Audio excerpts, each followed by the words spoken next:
현재까지 폐왕색 사용자는 무수히 많이 밝혀졌습니다. 그중 밀짚모자 일당에는 과연 몇 명이 될지 한번 분석해보았습니다. 일단 첫 번째, 밀짚모자 일당의 선장인 루피는 명확하게 폐왕색 패기를 가지고 있다는 게 증명되었습니다. 처음으로 폐왕색을 발현한 시기는 샤본디 제도에 가기 전에 가짜 상디를 만났을 때입니다. 가짜 상디가 타고 있던 소에게 루피는 너와 싸워봤자 소용없다 라고 말하자 소는 식은땀을 흘리면서 기절했습니다. 이때 루피의 폐왕색이 처음으로 발현되었습니다. 그리고 여인선편에서 자신을 구해준 친구가 위기에 처하자 그만하라고 말하자 주변의 관중들이 쓰러졌으며 이때 보아 썬더소니아와 마리골드는 언니 말고는 폐왕색을 본 적이 없다고 말했습니다. 그리고 지금까지 루피는 수많은 폐왕색을 연출한 장면이 많이 나왔습니다. 그리고 두 번째는 롤러노와 조로입니다. 조로가 처음으로 폐왕색을 인지한 것은 만화에서 망자의 희롱으로 카이도우를 베었을 때입니다. 카이도우는 몸에 상처가 나며 설마 너도 폐왕색을? 이라고 내뱉은 대사가 있었습니다. 그리고 조로는 뭐라는 거냐, 난 그런 거 모른다라고 답했습니다. 이때 장면은 잠재 중에 폐왕색을 발현한 것으로 보이지만 나중에는 킹과의 전투 중 폐왕색을 확실히 둘러 킹을 멋있게 격파했습니다. 그리고 애니 984화에서도 카이도우 부하들에게 폐왕색을 발현해 쓰러뜨렸습니다. 세 번째는 상디입니다.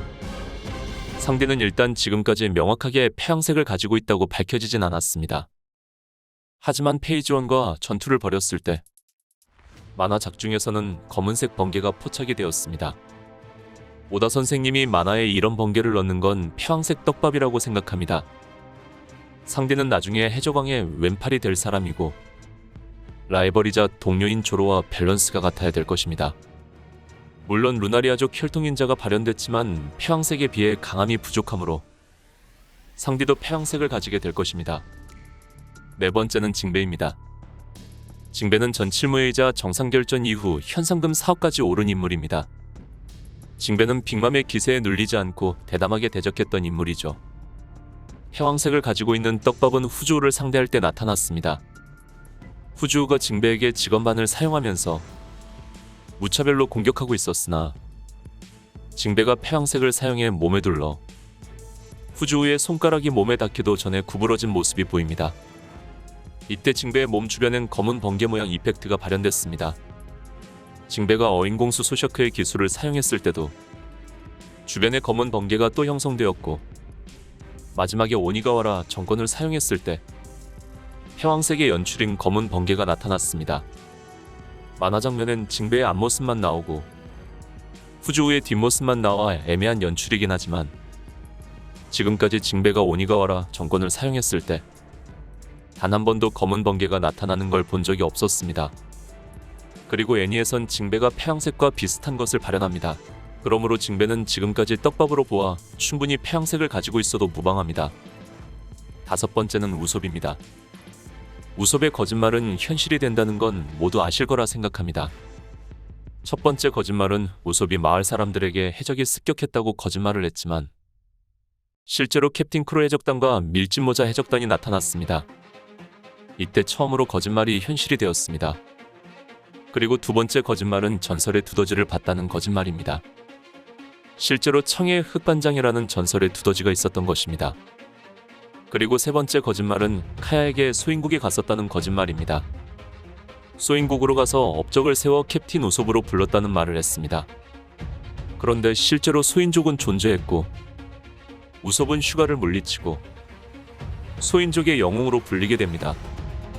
네 번째 거짓말은 자신에게 8,000명의 부하가 있다고 거짓말을 했는데 드레스로자에서 5,600명의 부하를 얻게 되었고 그 이후로도 계속 들어올 것이기에 8,000명 모두 채울 수 있을 것으로 보입니다. 다섯 번째 거짓말은 용과 케르베로스라는 거짓말입니다.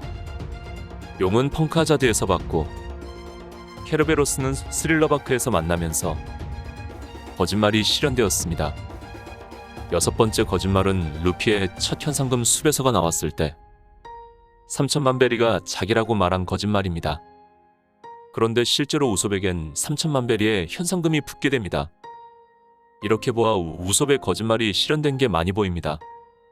그래서 중요한 건 우섭이 폐왕색 팩이 거짓말도 했었습니다. 그린비트에서 도플라밍고와 로우의 싸움으로 땅이 흔들렸을 때 우섭은 자기의 팩이라고 했습니다. 그리고 어인섬에서 5만 명의 악인을 이 팩으로 쓰러뜨렸다고 말했죠. 이뿐만이 아니라 와노쿠니에서도 자신의 폐왕색 팩이라고 거짓말을 했었습니다. 우섭이 카이도우의 부하들 앞에 나타나자 카이도우 부하들은 거품을 물고 쓰러졌습니다. 우섭은 무리도 아니지 어중간한 각오론 이라고 말하면서 내 앞에서 의식은 유지하지 못한다고 말했습니다. 하지만 이 폐왕색은 같은 층에서 빅맘하고 로우와 키드가 싸워서 생긴 폐왕색의 여파이지만 우섭은 이걸 자기 팩이라고 거짓말을 했습니다. 이로 보아 만화에 떡밥이 나온 걸로 우섭은 폐왕색을 가질 것으로 보입니다. 그리고 캡틴 우섭이라는 명칭과 목표가 용감한 바다의 전사이므로 왕의 자질이 있다고 생각합니다. 6번째는 11번째 동료로 들어올 야마토입니다. 일단 11번째 동료로 들어올 이유를 설명드리자면 원피스는 평행이론을 토대로 스토리를 만들었습니다.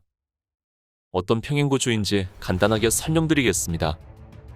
이스트블루 편은 어인선 편이랑 대조됩니다. 이스트블루에서 아론 일당이 등장하고 어인선 편에서는 신어인 해적단이 등장합니다. 그리고 바로크 워스크 편에서는 거인족이 나타나고 왕의 딸인 비비를 도와주며 나라를 혼란스럽게 만든 크로커다일을 무찌릅니다. 돈키호테 패밀리 편에서는 수인족이 나타나고 왕의 딸인 레베카를 도와 나라를 망치는 도플라밍고를 무찌릅니다. 그리고 스카이피아 편에서는 거대뱀과 특징 있는 주민들이 나옵니다. 조편에서는 거대 코끼리 지니샤와 밍크족이 나옵니다. CP9 편에서는 니코로빈을 구출했고 프랑키가 밀짚모자 일당에 합류했습니다. 토트랜드 편에서는 상대를 구출하는 내용이 나오고 징베가 본격적으로 일당에 합류합니다. 이렇게 보아 스토리 순서상 와노쿠니 편은 스릴러바크 편과 대조됩니다. 스릴러바크 편에서 소금에 약한 좀비 군단은 와노쿠니 타마의 수수경단에 약한 스마일 군단과 대조되고 스릴러바크에서 조로는 슈스이를 획득하고 와노쿠니에서 조로는 슈스이를 반납하고 엠마를 획득했습니다. 스릴러바크 편에 부르기 동료로 들어왔었고 그 다음 와노쿠니 편에서 오뎅의 의지를 이어받은 야마토가 동료로 들어올 것으로 보입니다. 야마토는 만화에서 이런 말을 했습니다. 난 루피와 함께 바다로 나갈 거다라고.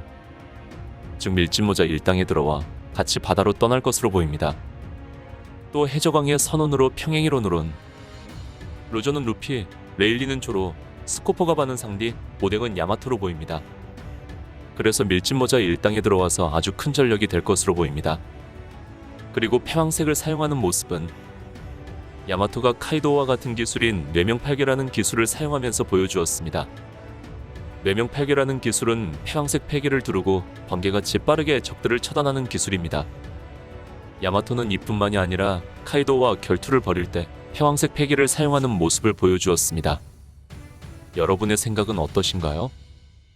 댓글로 남겨주시면 감사하겠습니다.